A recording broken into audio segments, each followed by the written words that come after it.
This is our panel for today, and we can just go around really briefly and just introduce who you are and where you're at, and any sort of background and experiences related to treating alcohol use that you think would be helpful. Okay. My name is Walter Robertson. I am the clinical director of Charlie's Place. I've been licensed for, I think, 19 years. Dealing specifically with drug and alcohol abuse, addiction. I guess now it's a disorder. I have worked at a couple of different places. I started at Charlie's, and then I went to the Palmer Drug Abuse Program for about 4 years. One of the more unique experiences that I've had was I moved to Oregon for about almost 2 years, and I worked at a Native American inpatient treatment center where we provided treatment for Native American population from all over the United States, including Alaska. Wow. And,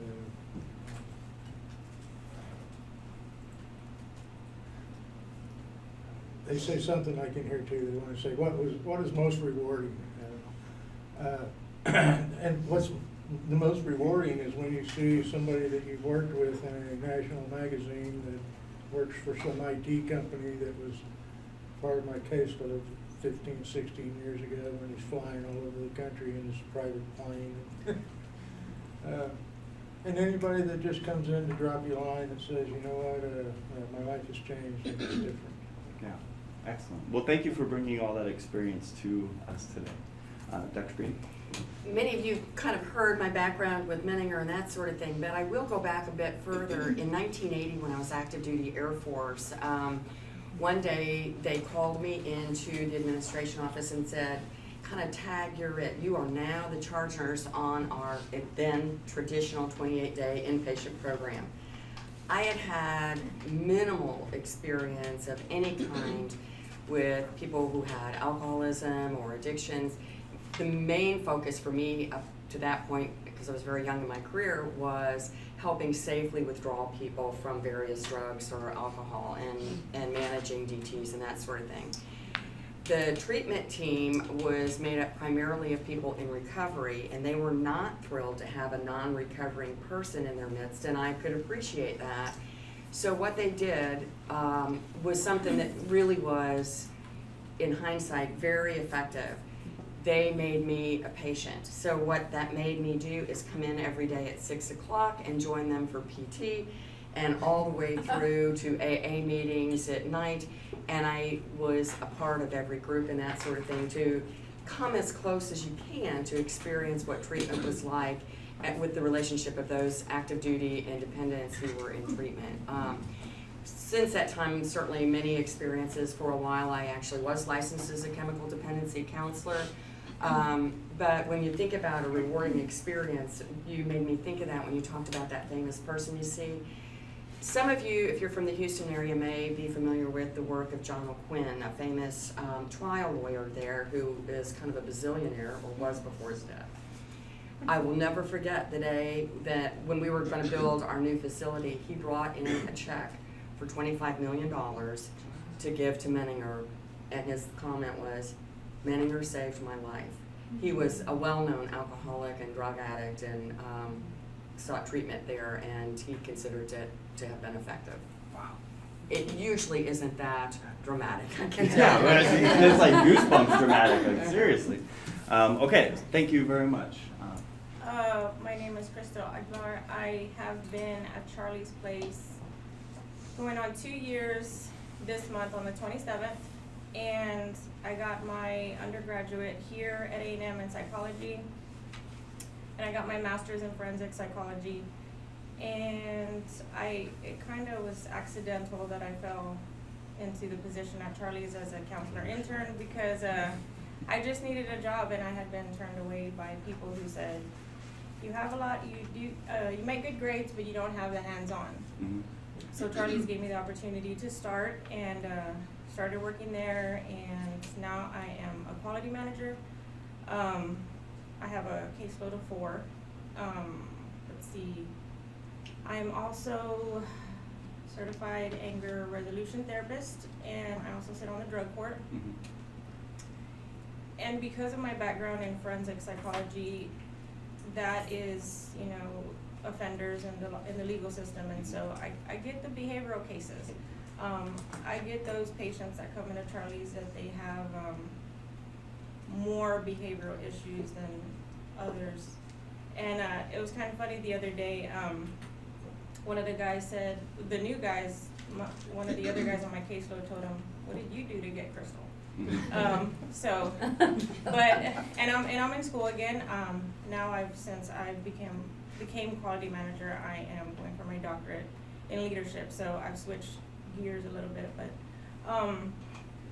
for me, working at Charlie's is I have a wall that sits behind me, and patients will slip letters under my door before they leave, or they'll hand them to me, and I'll put them up there, and I'll fold their name under, and that's my success wall. That's whether they relapse, whether they come back, that's their letter, and it reminds me to stay humble and why I do what I do, because now Charlie's is home, and it'd be tough to be away from it.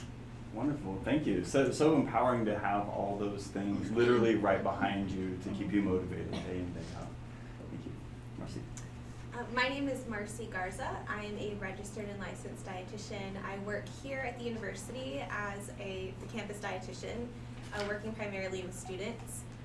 Prior to my time here, I was at the Michael E. DeBakey VA Medical Center. That's where I did my internship training to become a dietitian for a year, and worked for about 3 years, again, prior to moving here.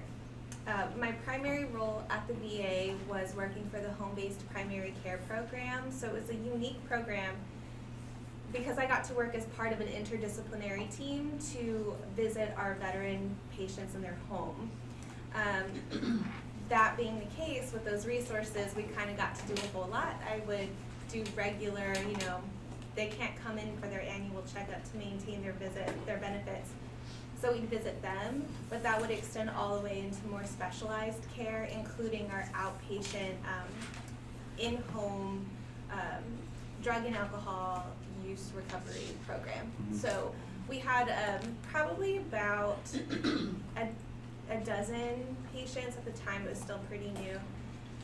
Enrolled in that program to where they didn't have reliable transportation or the means to get to the VA themselves, or PTSD, and couldn't deal with coming to the location, so we would come out to them as a team. So that's the extent of my experience with alcohol and substance use and recovery, but it was kind of still integrated into a lot of the work that I did with our veterans who maybe weren't in that program or weren't ready yet for recovery. And talking about rewarding things, we have some really great examples over here. I really loved just being able to have honest conversations. That felt really rewarding to me, where a veteran could come and say, "You know what, actually, I drank, a handle before you got here." Or, I used yesterday. Because it kind of made me feel like I was doing something right, to where they felt that they could be honest with me, especially not being a veteran. There's a whole lot of barriers to building that camaraderie and that rapport. So it kind of made me feel like I was doing something right on a personal level. Excellent, thank you so much. Yvette. Hi, my name is Yvette Wigginton, and I've been with Charlie's now for 5 years. I'm the assistant program manager for residential, and I graduated in '94 with my master's in counseling. In 2000, I got my LPC, and then while I was working at Charlie's, I got my LCDC, and I'm also a master addiction counselor, and I have since earned my LPC supervisor license, and so I have, I think, 4 interns that I'm supervising right now at Charlie's. Are they here? Mhm. Can you see them here? Sorry. They are, I love the interns. I've been working with substance abuse. I've worked at Bayview, I worked at Charter, I worked at, gosh, STARS, I worked at Treatment Associates, I worked at, thank you, SATF. we got you. Yeah. So I've worked with all different kind of populations, and it's been the same reward regardless of where I've been, and that's to watch somebody come in so beaten down and so desperate, and then begin to have hope and start to find joy again and moving forward in their life and in their path. And it doesn't matter if they go back out and come back in 5, 6 times. And what I tell them is I would much rather see you come back in than read about you in the paper. Yeah. And that's always been the reward, is to watch them, even if they stumble and they have to come back. Excellent, thank you. So we have an interesting case study for this conversation here. Essentially a 45-year-old man who was a plumber, and he got, it looks like maybe some alarming results from his PCP, but really during an interview, maybe there was a reason for a referral from a PCP. And really upon interview, finding out that this person is drinking, 3 to 5 beers a day, and then a 12-pack per day on the weekend, and really having some compounded effects that are leading to, association with a depressive episode.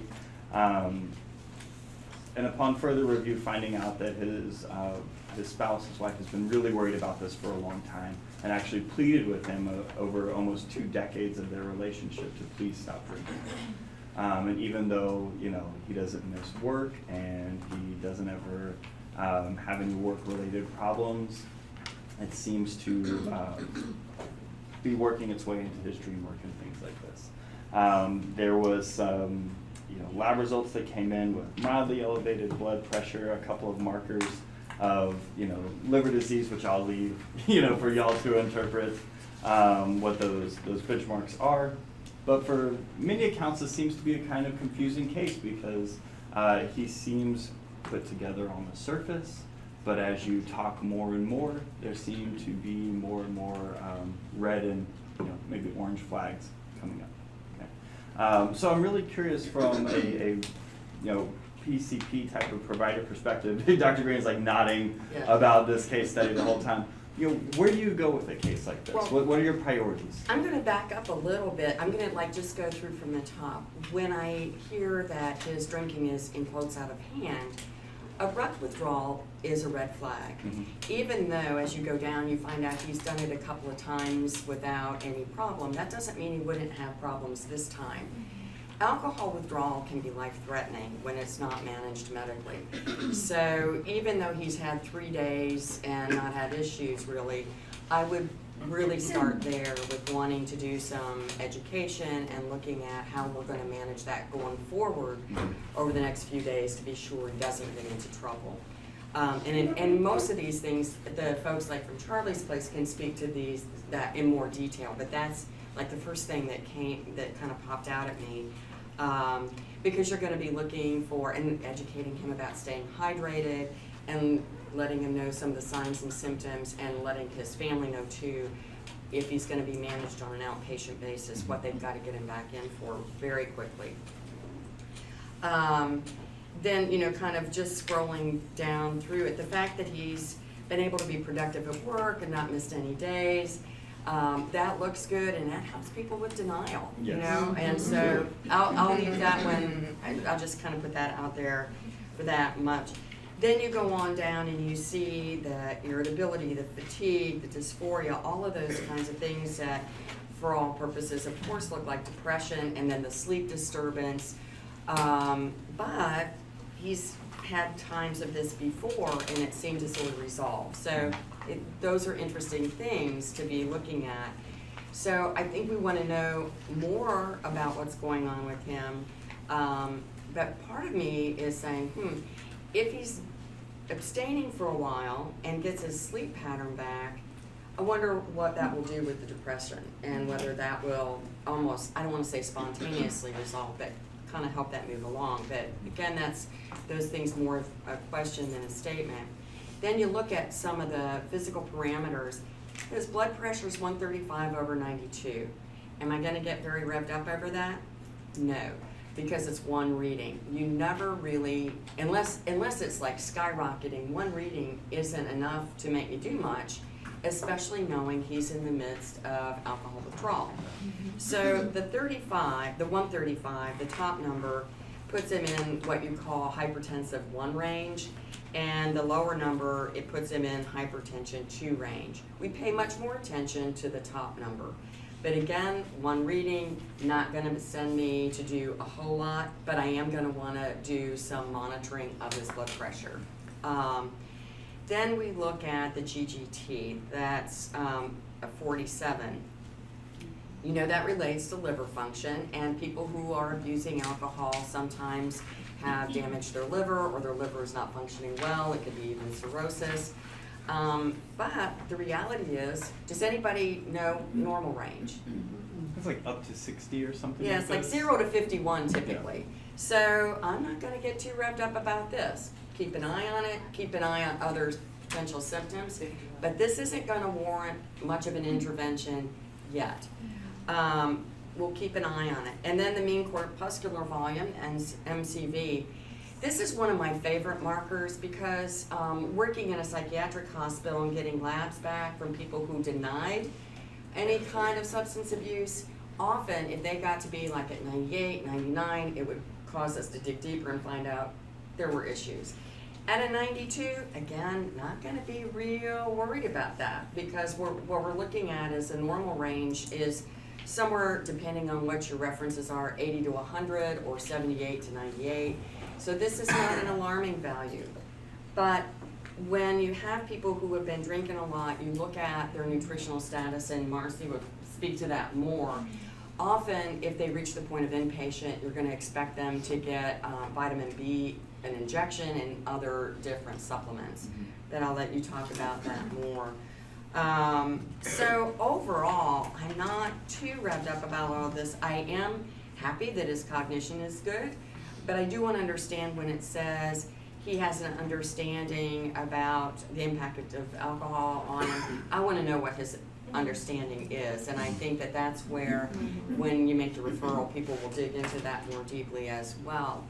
And I was consulting with a family nurse practitioner about this, and a referral at this point might be a touch premature, and it might not be for psych-eval as much as more for treatment with addiction or substance abuse. So probably that being needing, first of all, a closer look. Not to say you can't look at them simultaneously, because you can't really separate out. That's what this is all about, integrating the complete picture. But within primary care, a lot of times, if, and it is an if, people will use some kind of screening tool, it's helpful. And it kind of runs the gamut in terms of what they're likely to use.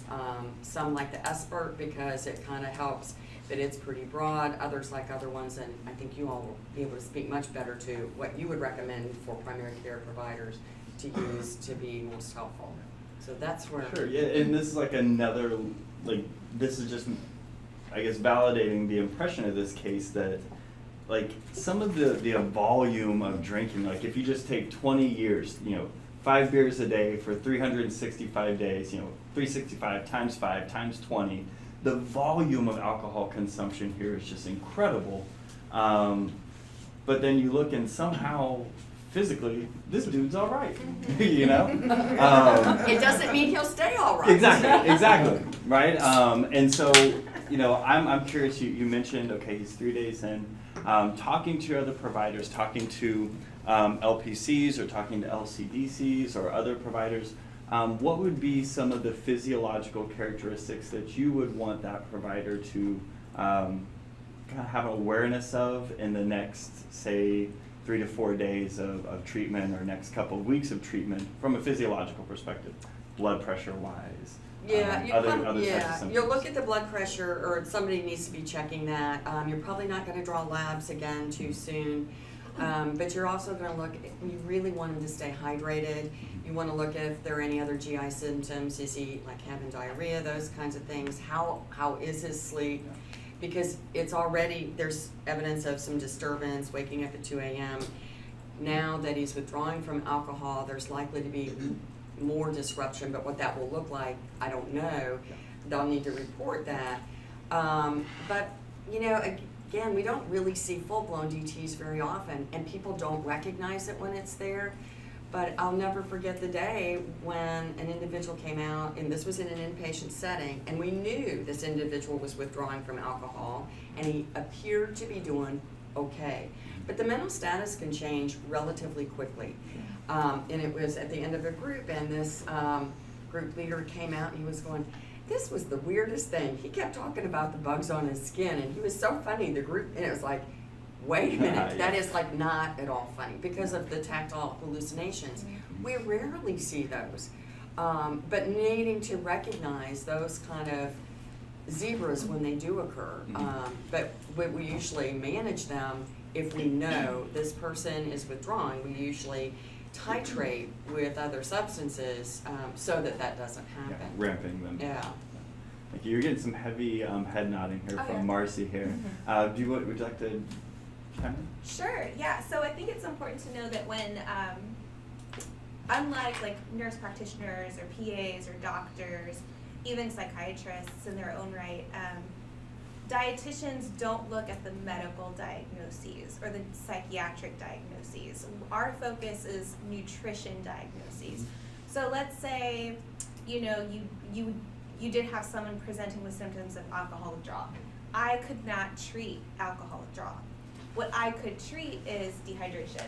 What I could treat are vitamin B deficiencies or overall calorie deficit or underweight status, overweight status. I could treat fluid retention, so things like that, more like symptoms that all fall within the umbrella of the medical diagnosis.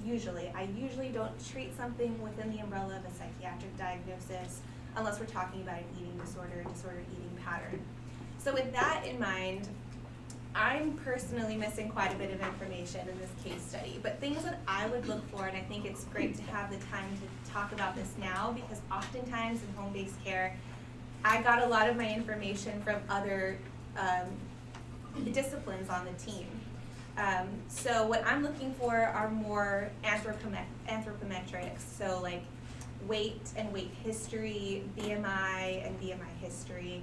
I'm looking for 24-hour diet recalls or typical daily intakes, which can get tricky when they may not remember or they may not have somebody around to kind of validate that diet recall. Supplement use, and in that recall I would also ask about alcohol and any drugs or substance use as well. And fluid intake or beverage intake. So if I ask, like, you know, what fluids are you drinking? They might be like, oh, I drink a ton of water, but to them that's like a bottle, a whole bottle, you know, 16-ounce bottle. They may not count the alcohol or the beer, or they might count their beer as water, you know. So I'd get really specific. And the benefit to home-based care was that I could literally open their refrigerator, or, you know, open their pantry with their permission usually. Or like, you know, wife would be like, no, he drank all this, and bring it into the living space. So it was there are a lot of benefits to home-based care that I really enjoyed. But so that's the kind of data I would look at. Dr. Green mentioned, you know, like with blood pressure, it was just one reading. So it's helpful to see patterns and histories. So those are things that I look for. With that information, I could see, you know, even if he did appear of normal weight, maybe he'd recently lost 20 pounds in a month. That's very possible. Maybe his abdominal region was starting to expand, not so much just from like a beard belly, right? But he's retaining fluid because of that potential sign of liver disease. So those are the things that we look for, specifically through something called a nutrition-focused physical assessment. So dietitians are trained in how to conduct physical, usually hands-on assessments with patient permission. to look for things like muscle wasting, fluid retention, body fat availability. So maybe not like, let me feel your tricep, you're 18% body fat, but you know, like, oh, that's fairly low, or that's severe body fat depletion, or mild muscle wasting, things of that nature. Because we are starting to see really high rates of malnutrition on patients coming into a hospital or clinic setting at rates of over 30%. And what that looks like in a population specifically with alcohol and substance use and abuse, we don't even know yet. They're looking at something upwards of 50 to 75%. So there are huge ranges there. So getting that detailed information on weight history, anthropometrics, diet intake and history is really valuable for dietitians and nutrition professionals in this setting. A lot of times it's important to know not only those who are consuming excessive amounts of alcohol or using substances. It's not just that they're shifting from consuming food to consuming these other substances. Obviously you're missing out on protein and fat and other important macro and micronutrients when you're consuming a whole lot of alcohol in this case. But that alcohol will cause depletion of micronutrients, specifically those B vitamins, depending on your liver status and other things.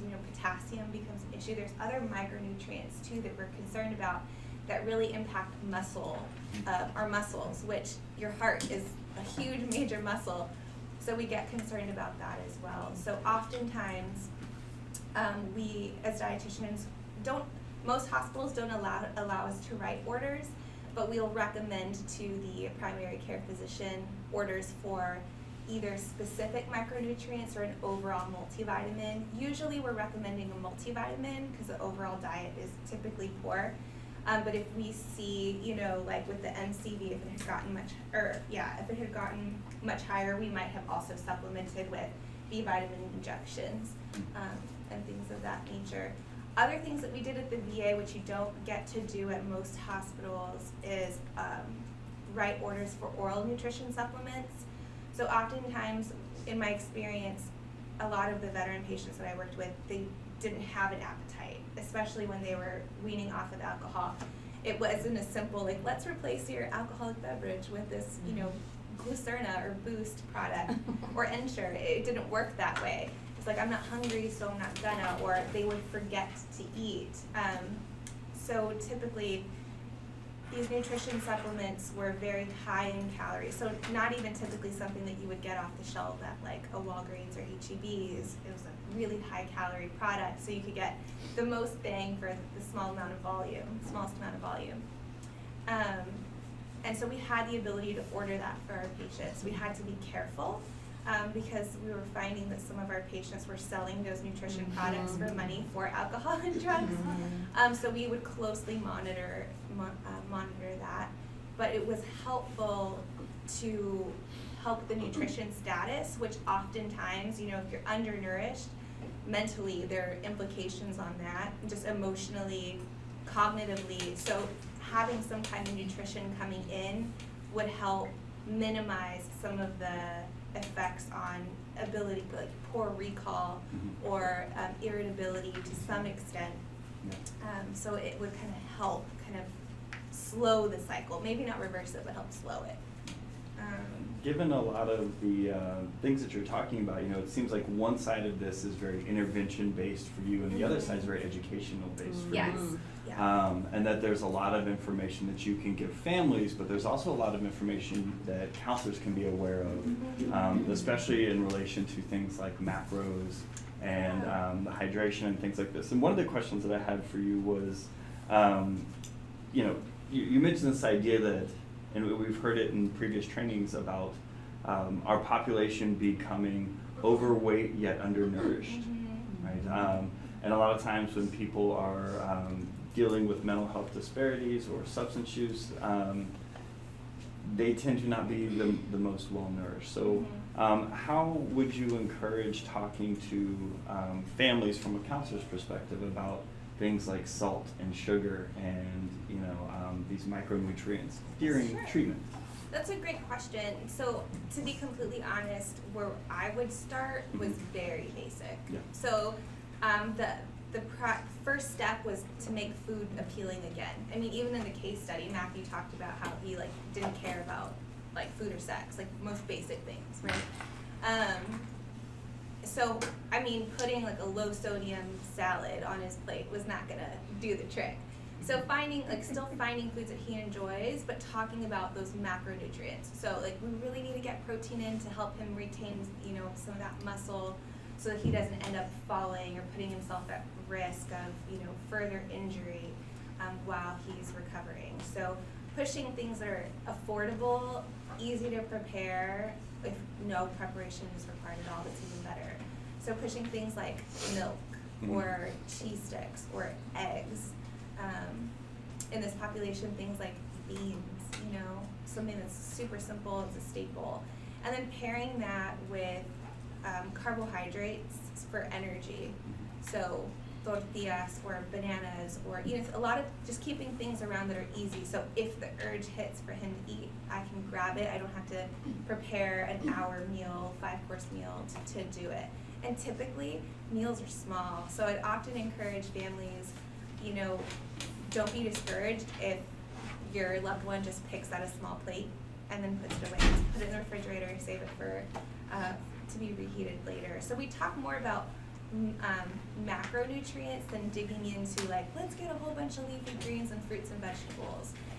When the time was appropriate, maybe at a follow-up, then we kind of talk about, okay, how is he eating now? Is it sticking? Great. Now let's add some of these fruits intentionally or vegetables intentionally. And in the beginning, it was make sure he's taking his multivitamin. But in the beginning, it's just about eating anything, Getting really, food and in. kind of getting that there. And that's something easily that, you know, counselors can check up with their clients if they need it. And Definitely. And then reporting back to the dietitian if there are any concerns, if there are any, you know, he hasn't put any weight on or he's continued to lose weight. And I know I keep saying he a lot because I'm thinking about this case study in my veterans, but, you know, he or she. You know, they're continuing to lose weight or like they're eating fine, they're not drinking much, much. Oftentimes dietitians are going to come in with resources. So we'll come in with, you know, a plate, examples of a plate or meal and snack ideas. Other things too, kind of going back to hydration. While water is preferred, it's not the only source of hydration. And sometimes water isn't appealing during recovery. So things like popsicles, soups, depending how hot it is outside, cold soup, even like Gatorade, watered down juices, diluted juices, those are all hydrating. Jell-O is hydrating as well. We don't always think about it. But I noticed you aren't identifying any caffeinated drinks. Right, no caffeine. Caffeine can actually further the dehydration, but then also impact recovery and create some of those negative side effects like elevated blood pressure, tremors anyway, potential interactions with medication. Thank you. I think you had me at popsicles. Okay, so let's transition to our LCDC and LPC approaches to conceptualizing this case. What are y'all's priorities for Matthew? Well,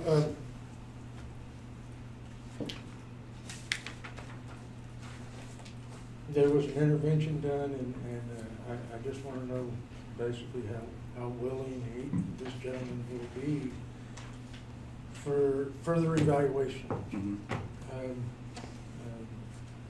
Obviously, he needs some kind of a further assessments, and both probably psychiatric and substance use. I thoroughly believe that other people thinks that he has a problem due to the intervention. However, I'm not sure he does.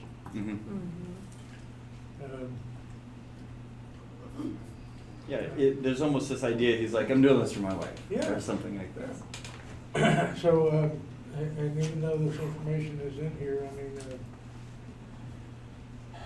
that's what I call functioning alcoholics. They're all, you know,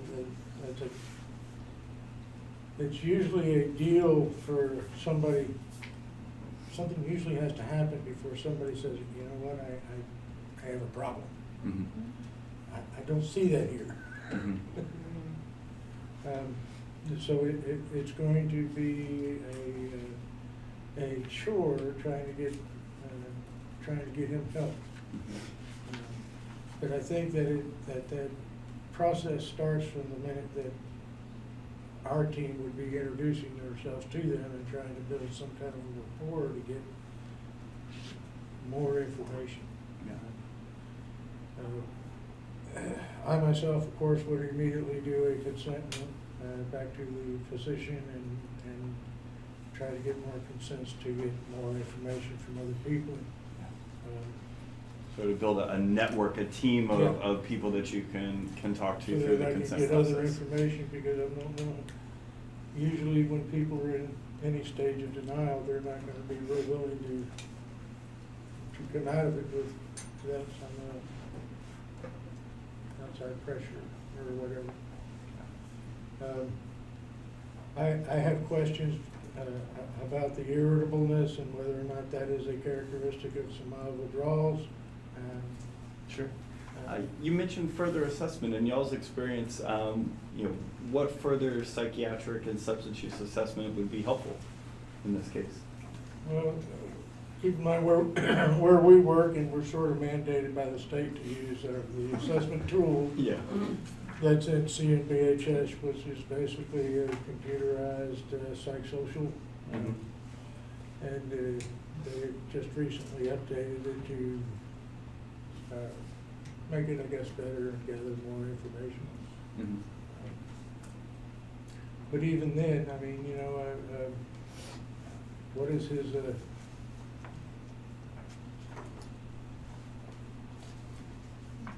how ready is he to change? Sure. Does he want to quit? Yeah. Nowhere in here does it say that he thinks he has a problem and he wants to quit. Yeah. And so for Crystal and Yvette, how would y'all gather that type of information or make that determination in terms of readiness to change? Well, in reading this, obviously it is missing a lot of information. Mhm. Some of that information we will gain through the motivational interviewing that we'll talk about after this. But he says here that he's not having he's working every day, but he owns his own company. Mhm. So is he going in his office, closing the door, and letting his workers do all the work? What's his performance like at work? How's his, productivity? There's a lot of unanswers in here, and I think when we do the motivational interview, we'll talk about resistance and rolling with the resistance and getting them to kind of see the issues that maybe they weren't willing to share or willing to look at Yeah. before. Part of our assessment that we do is how, when they started drinking or using, how has that increased over the years or decreased in their tolerance, and how is that affecting family members, and will family be involved in their treatment?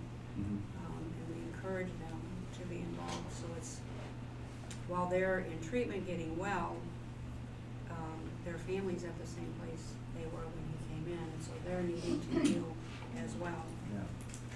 And so there's a lot of other dynamics that go along with just this.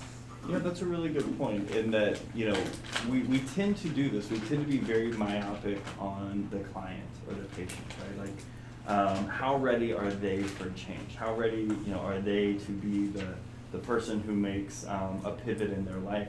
But you really do have to think about how well, how ready is the family to receive this person? Right. And that type of preparation is very important in having a conceptualization about, where they are in that ecological model. You're doing some heavy nodding here. Do you have a perspective Well, that you'd like to share? I mean, first and foremost, with a patient like this, where it says, he denied, he hasn't blatantly said, I have a problem, and his family did the intervention. When a patient like this or a person like this comes to treatment, they might present as the model patient. What they'll do is they'll come in, they'll learn everything fairly fast. I mean, they'll learn the 12 steps, and they'll spit them out to you in order, verbatim, but, and they'll do everything they need to. They'll turn in their assignments, ask for more, but they're going through it. It's basically like, okay, what do you need me to do? What do you need me to give to you so I can be out of here and done and appease everybody that basically sent me here? 12 steps in 12 Yeah. days. You know?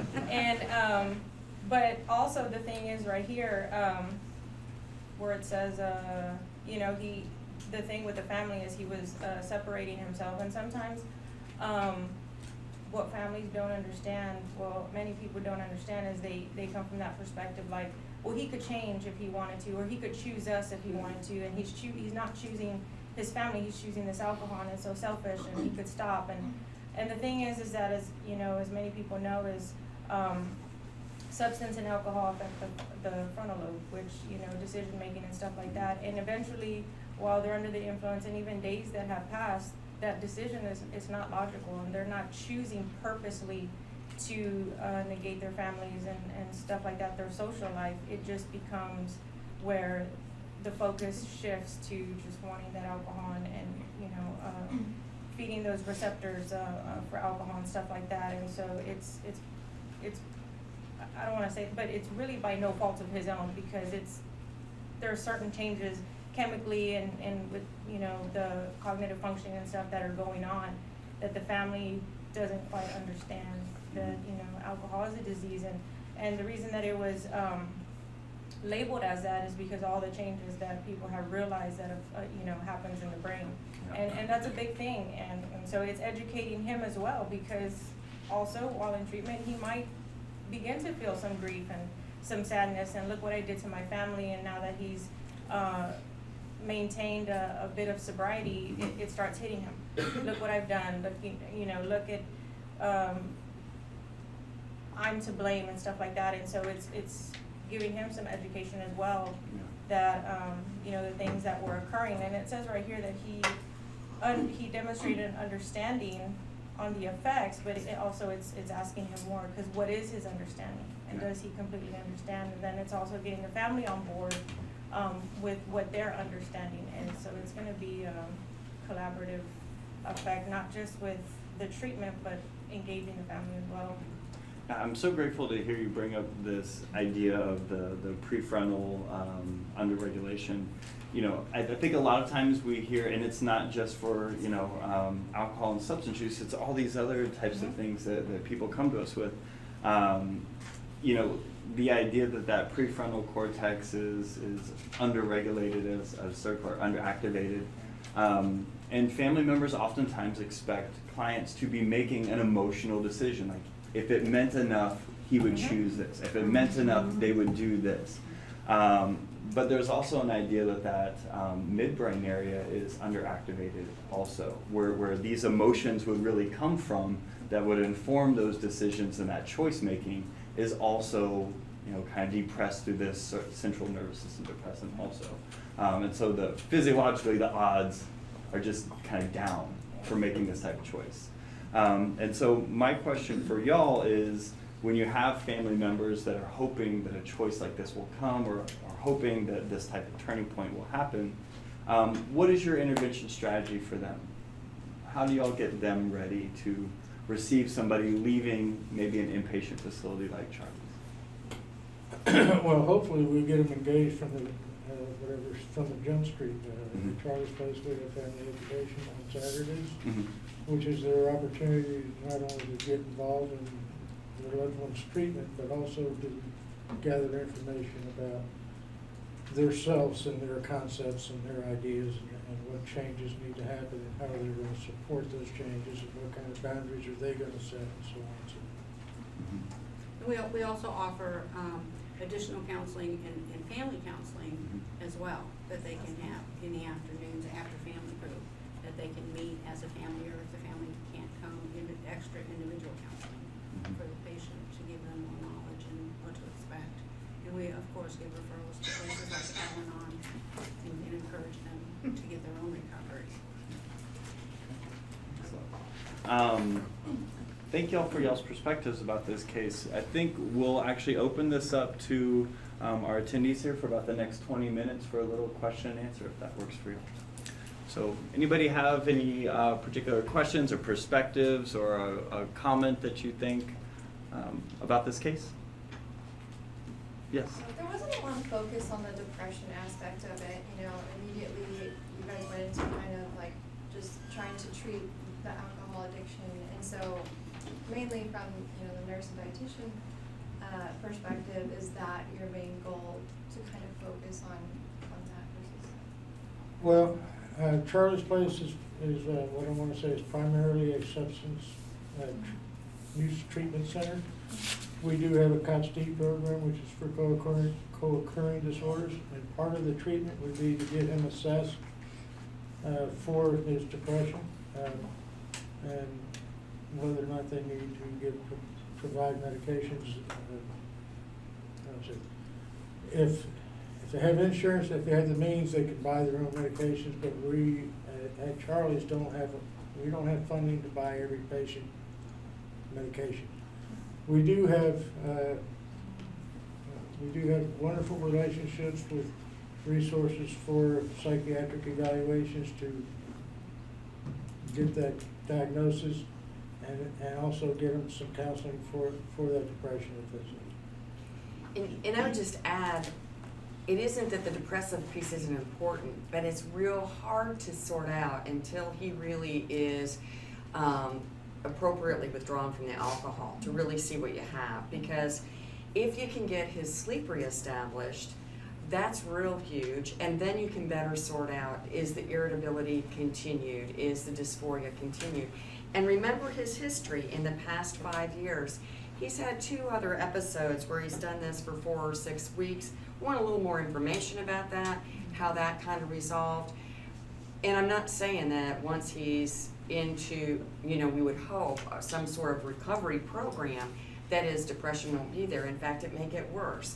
But it's premature to really focus a whole lot on that while he's still got a lot of instability that could contribute and cloud that picture.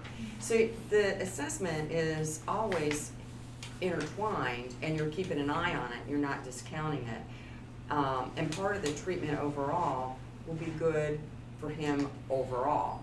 If you're doing things to help him cope differently, help him express his feelings better, all of those things, that may contribute. So it's the whole picture, but you want to kind of prioritize. And again, you're not going to ignore that, but you got to get him stable first. And nutrition status is critical too. So if you're chronically undernourished, that really can affect emotional stability, and many other things. But so kind of like, you know, reestablishing sleep pattern, ensuring adequate nutrition, getting closer to that 90 to 100% of estimated needs versus potentially 50% or less. Getting that multivitamin in, all of those micronutrients may help as well. In my experience, we have a protocol.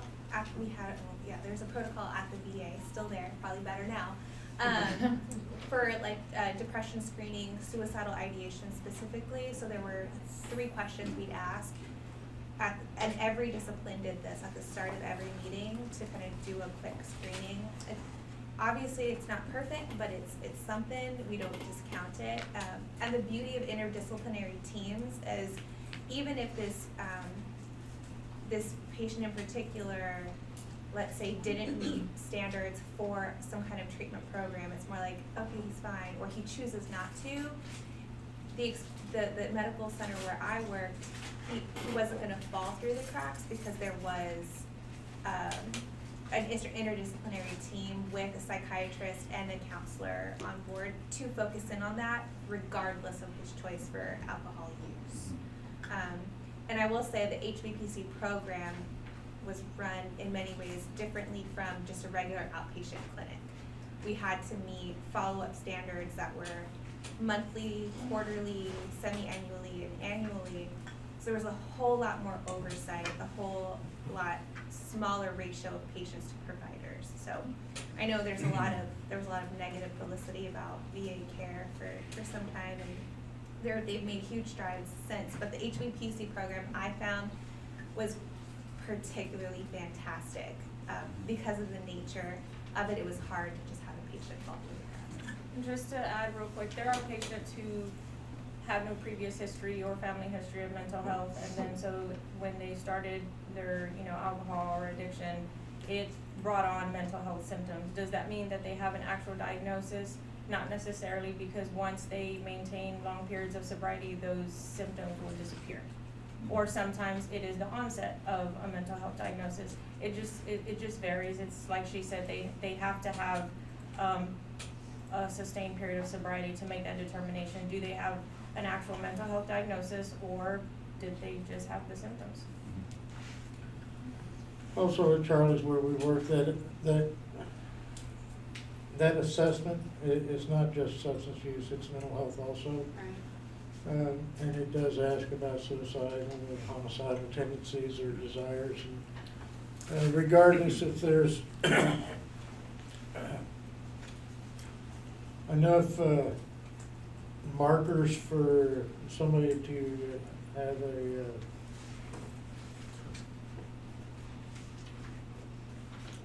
they don't have to have a diagnosis for us to make the referral for to be seen by a psychiatrist. Thank you. I have a question. As mandated reporters for, children, especially potential harm to minors, when it comes down to alcoholism, like, at what point or what do you look for as far as with kiddos? Like, do you report that?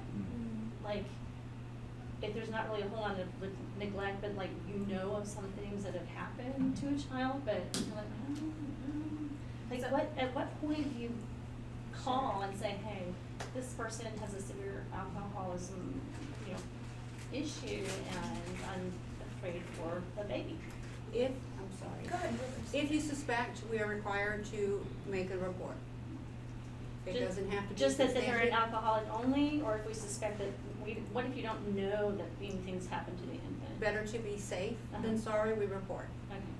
Okay. And most times we get patients that are already, with CPS, referred from drug court. There is some type of legal intervention that are already involved. It's very, very seldom for me, for the time that I've been there, that we get, parents or, someone in addiction or alcoholism that we suspect something's going on and there's no intervention on the legal aspect of it. Most often they're already involved. We've had to report. But yeah. And working in home care, I would often witness it. So there was several times where I had to call Child Protective Services, and even for like the elderly too, like if their parents lived with them. But yeah, if you suspect, I would report. Yeah. Okay. Separate. Thank you. Thank you. I have a question. I'm an intern at Charlie's as well, but on the family counseling side. And on the flip side of that, a lot of our clients want to see us for not the substance use. They want to talk about whether it's family or things like that, and they kind of don't want to deal with that part of it with us, but clearly it's like an issue. So I was just wondering, like, what do you suggest if they're in denial, but they feel like, well, it's not really a problem that's causing this problem while I'm here. And not so much focusing on like the symptoms, but trying to get them, like you said, to see that maybe both is possibly an issue. And without, I mean, if they don't want to work on it, then you can't really, like force them to talk about it. But Right. it's apparent that it is an issue, but they don't really want to focus on that. So, this disease is cunning and baffling, and everybody thinks that it's okay, and if they can just stop whatever drinking, that everything else will go back to the way it was. And that is simply the furthest from the truth that there is. There's no quick answer. Hopefully, we're using some motivational interviewing skills and tools, and with practice, getting people to open up, getting people to understand, and Again, you know, if you're at Charlie's working with the family as counselors and you get family participation, then you have some other avenues to try to get other information to get the truth out, so to speak. And I would highly encourage you to use those same motivational tools on their family. Can I ask a question? Sure. This is really for y'all from Charlie's, and it's kind of some of my experience, but I wonder if you find this too, that when you do get somebody who engages in treatment and they start really down the recovery path, do you very often find that the families then don't like this new person that they have? Or, you know, what happens then? Because it shifts the dynamics. Sometimes, because while, like I said before, as the patient's getting well, they're at the same place they were. We encourage family counseling.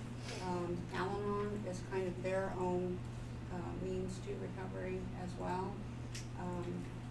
Sometimes the relationship ends, and sometimes it makes it stronger. It's because this is what they're used to. Yeah, because if I need to be codependent, and now I don't have somebody that needs me as Right. much. We have to, you know, with some patients, reiterate to them, you're working a program, they're not, you know, and reinforcing the boundaries and stuff like that, because it is gonna be important, because all of a sudden, you know, the family is are the biggest enablers, but the family is also very hard to make the boundaries with, because they say that's my family. Mhm. And sometimes it's the family that is a factor in a relapse, because that boundary is very tough to make with those people. So, I mean, it's, we would like to get the family involved, but we can't make them go to Al-Anon, and we can't convince them how this disease is, and, you know, how it's a process and stuff like that, and how it's gonna take participation on their part as well. So it is tough, you know, because we can only work with our patient, and we can encourage on their part, but, you know, only so Right. much. For example, I had a veteran in recovery they were both retired, and his wife worked as a cross guard for the school district to earn the money for his alcohol. And he was going through the program, and she continued to work, so that money was available, and he would just kind of stare at that money and think, I can go buy alcohol.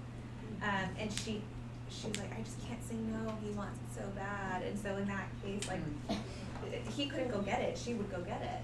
So she was the enabler, but also the neighborhood, the community in which they lived, everybody knew that man at that house, I can come by, he'll have a handle ready, we can throw a few drinks back. And it wasn't more like, you know, I want to ruin your recovery. It was more, this is what our camaraderie is based on. There's sort of a culture of the drinking, and not just in your neighborhoods, but I mean, think about family systems. If someone goes back into the family system and their immediate family is on board with the recovery, but you know the extended family meets for barbecues or this and that very often, and there's lots of drinking and staying up late drinking, and you know. Weekends, holidays. Yeah, weekends, holidays, yeah, things like this, yeah. If you've ever seen the movie When a Man Loves a Woman, in there it shows as Meg Ryan proceeds through her recovery how that interrupts their marriage, the effect that it has on the marriage, and his need to take care of her, and she doesn't need that anymore, and it almost creates a divorce. And that's, if you haven't seen it, it provides a really good example of how that can work. I did want to revisit your question a little bit.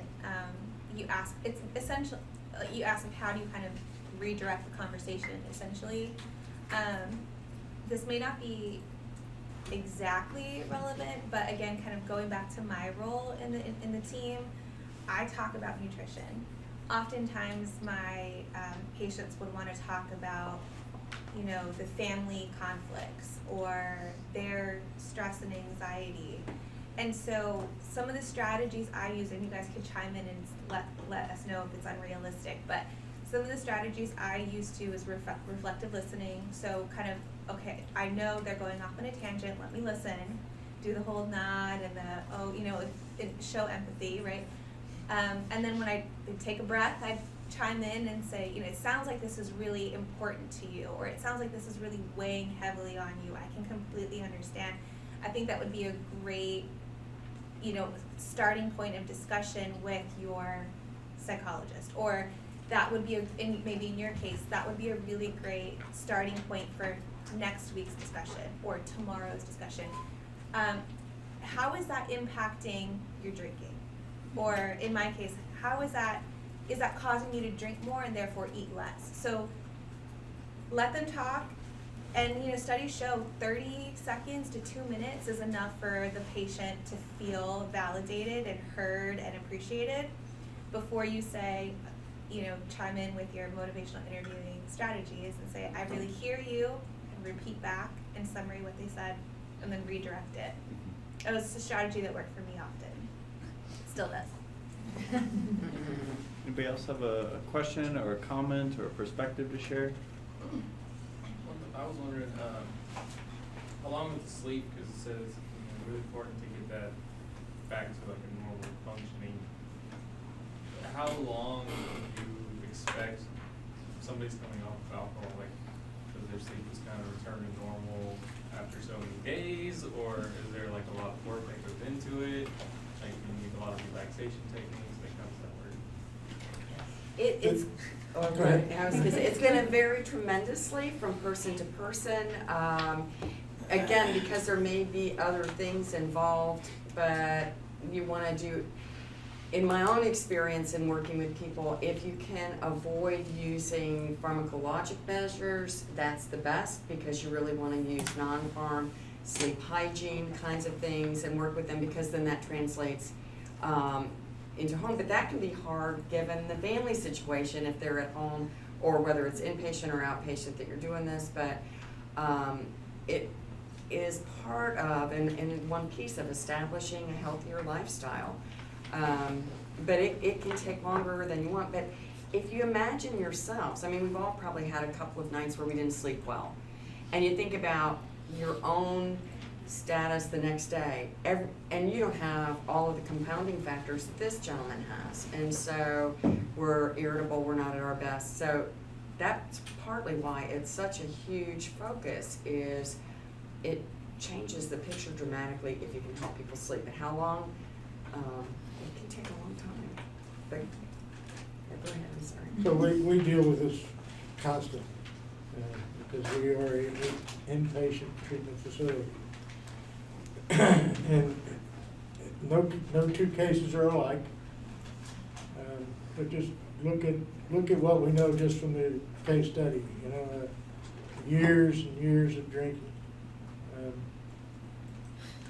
and probably it took years to develop this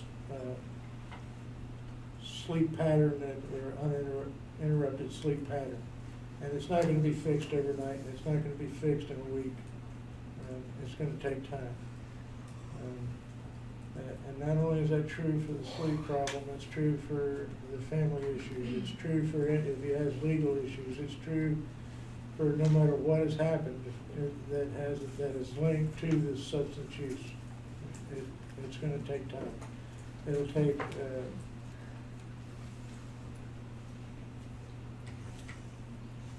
medical issues are the same way. I think that as long as we can keep them engaged and keep them motivated and trying to keep them positive and using self-talk, and I agree with the doc here about trying to stay away from pharmacological sleep issues, because most of those are just another dependency waiting to happen. Okay? So anything natural I'm okay with, but I don't necessarily like the.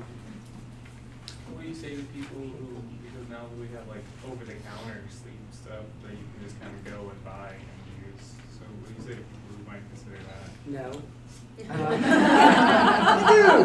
And then you can't leave them in a vacuum. There are many other things that you can do. A healthy exercise program, but not right before bedtime. You don't want to nap a whole lot during the day. You want to have a sleep environment that's cool, dark, you'll remove electronics. You know, some real basics, and then you can teach progressive muscle relaxation.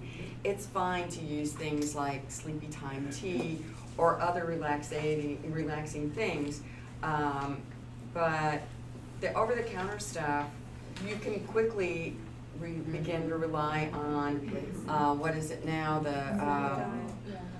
and melatonin maybe, but I was thinking of the one cold medicine.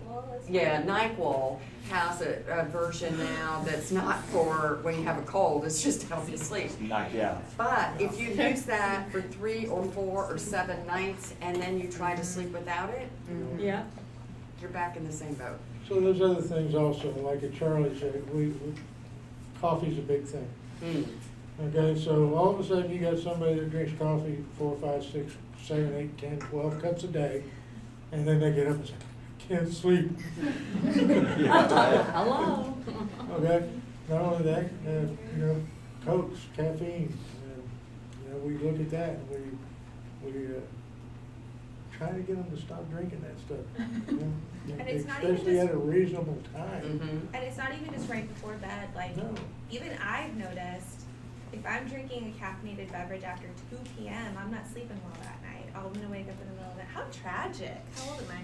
Like, it really does affect me, but again, that takes time, and you identify the patterns, and you can kind of, if you cut it all out and you reintroduce like coffee in the morning and you're fine that night, then you know that's safe. But if you don't sleep well that night, then can't do that either. But it's discouraging. What do you mean? I'm not drinking and now you're gonna take my coffee? What else are you taking away? And it feels bad. And it makes recovery that much harder when people are focused on everything I'm not able to do anymore that I like. So I like to talk about like what can you do and focus on that. Like, we want to stay away from caffeine, but you can do decaf coffee or this herbal tea, or that's kind of the way I approach my practice in general. So really focusing what you can do instead of what you shouldn't. What's the anti-diarrhea medicine in the turquoise bottle? Imodium. What we started seeing, because you mentioned over the counter, is the thing with this population, substance abuse, they're addicts, but they're not dumb. We see some of the best manipulators and some of the best liars ever. And this is from the homeless to, mind you, we have lawyers and doctors and real successful people. We started seeing is that we were giving Imodium to some of the patients there, obviously to treat diarrhea symptoms and stuff like that. What we started seeing is these patients were coming to the window frequently, and 16 now, times? yes, about 16 times. And now, as you see, it came out on the news, after a certain point, Imodium is giving them a high, and they've discovered that. And so, trust me when I say these are very smart individuals. Just because they're addicts doesn't mean that they can't figure out what's what. I mean, they're very smart, and they figured out that Imodium after a certain point, and now it came to the news. Now the public is aware that Imodium is also giving them a particular high. Okay, so I have one question before we close here, and this is more of a culture of providers type of question. You know, I think that you can be treating somebody who is having major depressive episodes time and time again without being someone who has had that journey yourself, and for some reason that's very accepted. Or I can be treating someone that has chronic anxiety issues over the lifespan without having them myself, and that can be accepted too.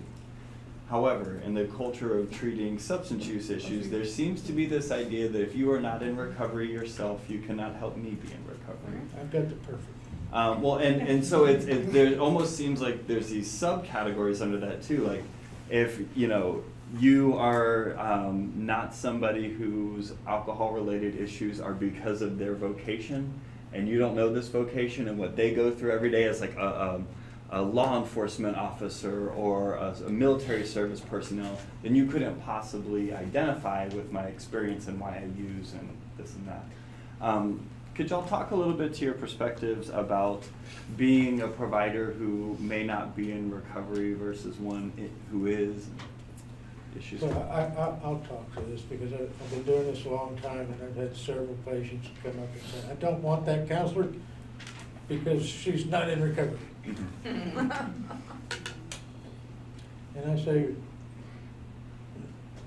you know, I asked them, I said, have you been to a doctor recently? Have you had any broken bones? And they may say, like, I had a broken arm or a broken wrist or something. I said, did you ask the doctor if he had a broken bone? Yeah.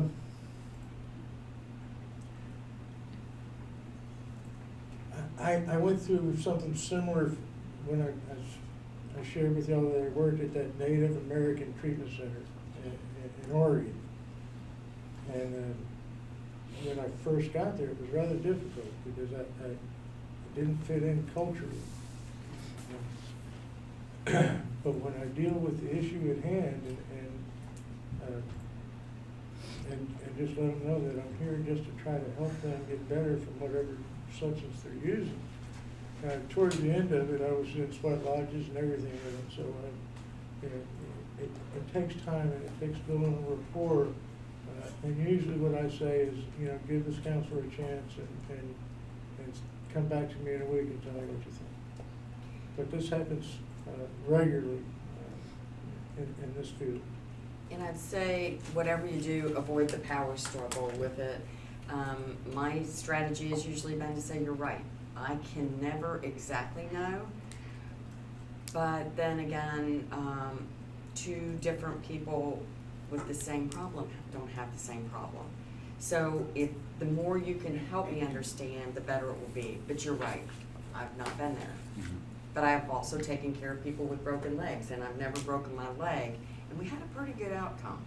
And I think that can be difficult, especially for emerging professionals as we're trying to solidify our identity as competent and helpful within a care setting, to not, you know, be like, but I am qualified, I am this, but really to just embrace the honesty component to it and really get back to establishing that relational core. Yeah, so I will say this, patients do hit you with that line. You don't, you know, you're not in recovery, you don't know what I feel, and I told him, yes, you're right, I don't. And I'll ask them, may I share something with you though? And they'll say yes, and I'll say, I grew up in a drug environment. And so my sister used to smoke crack and tell me to turn around. So I used to smell it. So just like you get triggered, I get triggered with that smell. My Brillo to wash dishes, remember that little pad? I didn't know what that was and that it was used for dishes and stuff like that. I thought, my memory of it, or my only knowledge of it, was to my sister stuffing her pipe with it. Mm-hmm. So I share that with them so they see that although I have not done drugs personally, I get triggered like they do. My memories get triggered like they do. And so that's where they're like, you do understand. And I'll say, yes, I do. That's for me because I'm not in recovery. Yeah, I think honesty is important, but kind of going back to that example I gave on reflective listening, like, I'm lucky in my profession in that the fastest way to somebody's heart is their stomach, right?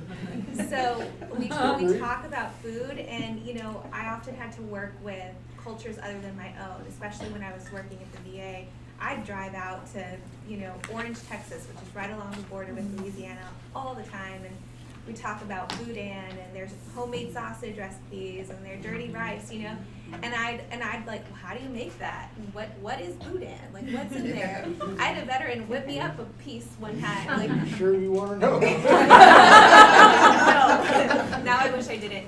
But, you know, so in my case, it was more about food, but I think this translates to alcohol and substance recovery, is like asking those questions, like, what does that feel like? Or, you know, I don't know what that might feel like, but it reminds me of this emotion or something to that effect. But coming down to like food, or if there's a term you don't understand, can you explain that to me? So I just found being honest with my confusion or lack of knowledge helped just kind of educate myself, and then I could take that with me to the next patient. Thank you. Mr. Roberts, Dr. Green, Mrs. Aguilar, Mrs. Garza, Ms. Whittington, thank you so much for spending your Saturday morning with us here on the Island University and really helping the educational experience of all these students and professionals. I'm very grateful for you. I know they are too. Thank you.